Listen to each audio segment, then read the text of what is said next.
Hi guys, on today's episode of Sports Talk Tasha, welcome back.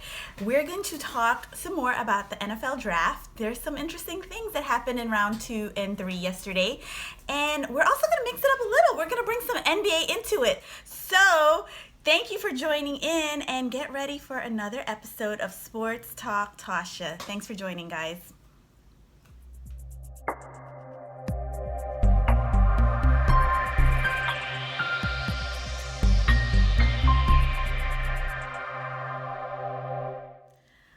Okay, guys, so the second and third round of the NFL draft happened yesterday, and we watched Joe Mixon go number 48 to the Cincinnati Bengals.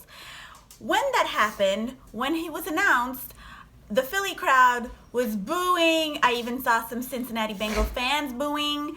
You know, it was a little interesting take, and I know I'm going to have a very unpopular opinion about this, but shame on all of you. And the reason why I'm going to say shame on all of you is that you guys are really hypocrites. The biggest bunch of hypocrites I've ever seen in my life.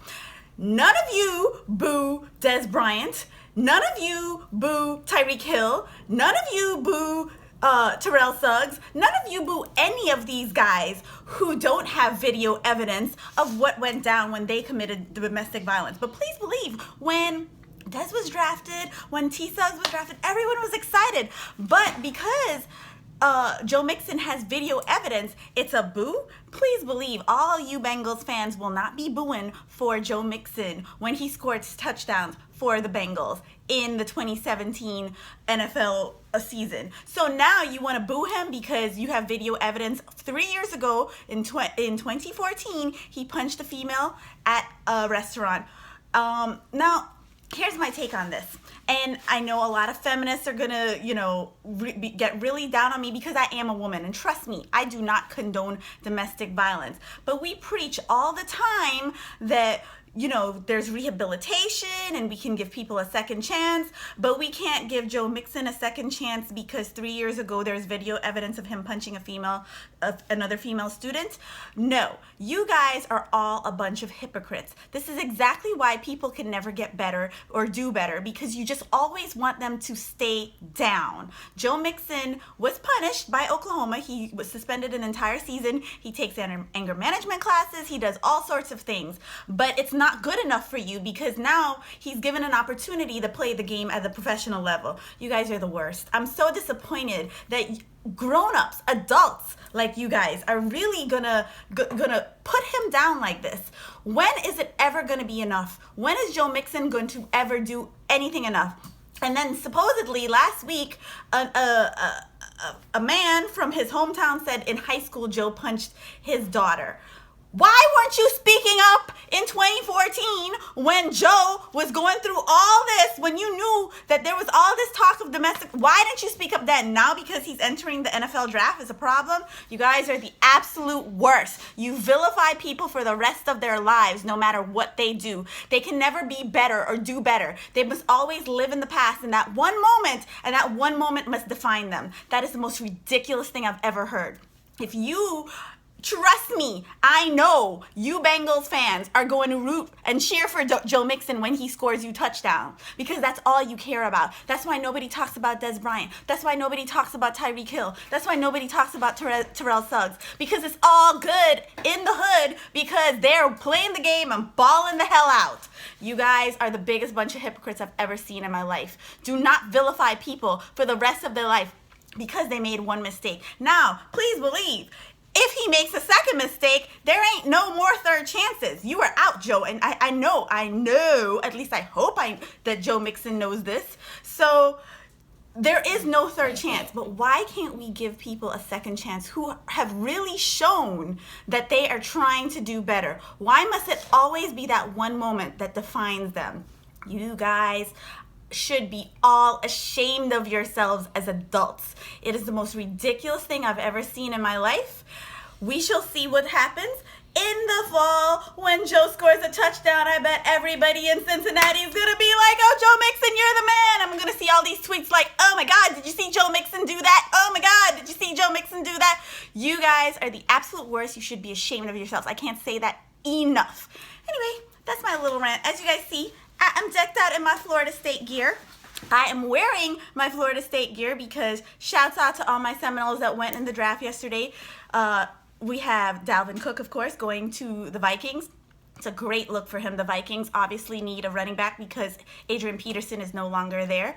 And then, of course, we have DeMarcus Walker, who is going to the Broncos. Now, if anybody on defense wants to go to any defense in the NFL, it's the Broncos defense because they're the truth. So shouts out to you two guys.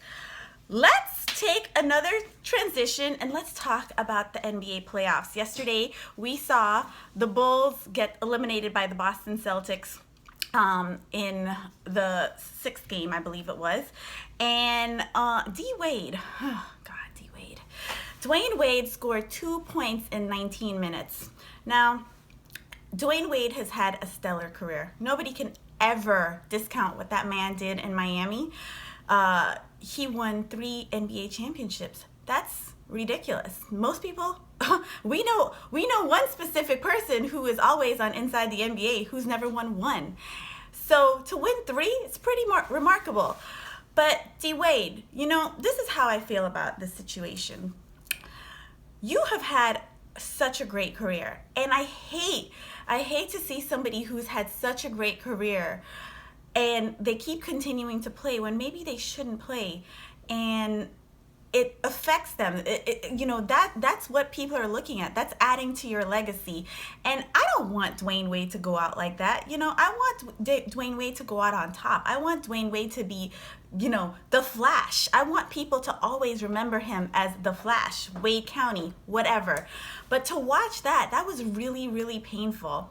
So, can D-Wade return for another season? He probably could. There's an NBA team out there that would pay him. Well, I mean, geez, he has a contract with the Bulls. But at the end of the day, should he return? No, he shouldn't. I don't want you to go out like that, D-Wade. I don't want you to have that in your legacy. I want you to be that dude. I will always remember you as a Flash. I will always remember you with the Euro step. I will always remember you with all the things that you do so well. But I don't want to see another season of you struggling and doing not so well and people not understanding the legacy that you built in South Florida. So I'm imploring D-Wade, I want you to retire, and I want you to retire on top. Enjoy your kids. Enjoy your beautiful wife, Gabby Union. God, she is a beautiful wife. Shouts out to you for pulling that. But I don't want you to go through another season doing this way. Like 19 minutes, that's not you. 2 points, that ain't you. Don't do it, Don't go out like that, D-Wade. Don't have people looking at you saying, oh gosh, this is so painful to watch, because you were never painful to watch. That's all I have for you today, guys. Please subscribe to my YouTube channel, Sports Talk Tasha. You can also follow me on Instagram and Twitter on Sports Talk Tasha. I'm always tweeting. I'll tweet you back, and we can engage in some fun conversation. Thank you guys so much, and have a beautiful